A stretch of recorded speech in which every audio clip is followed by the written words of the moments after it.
एक लाइन सुनाई देता हूँ।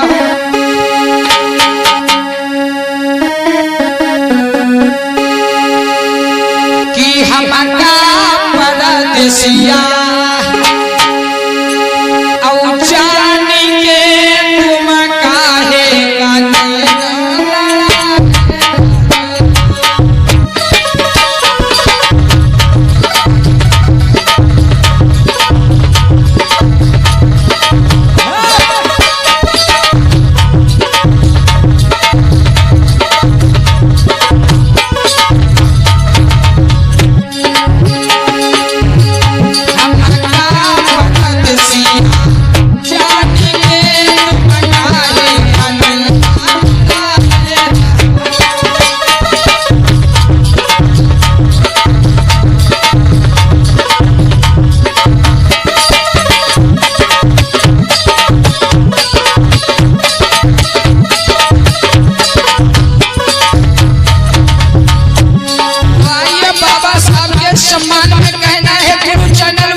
अपने समाज के लिए लड़ रहा हूँ इस 50% के लिए।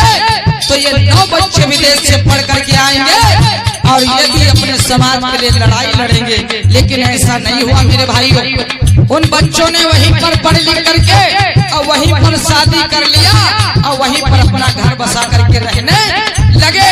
बाबा साहब ने कहा कि अब अगर तुम्हारी पढ़ाई पूर्ण हो चुकी हो तो आ जाओ हमारा सहयोग करवा करके। तो उन बच्चों ने खत भेजा कि साहब क्या हमने समाज का ठेका लेकर के रखा है, हम नहीं आ पाएंगे साहब, हमने यहीं पर अपना विवाह कर लिया है, अपना घर बसा लिया है। तो बाबा साहब एक पेड़ को लिपट लिपट करके रोए थे और वहीं पर कहा था, क्या कहा था कि हमें तो अपने ही लोगों ने धोखा दिया है, गैरों से नहीं भाई हार भाई अपनों से। अरे हमें तो पढ़े लिखे लोगों ने धोखा दिया है। रो करके बाबा साहब ने कहा। इसीलिए बाबा साहब कहते हैं क्या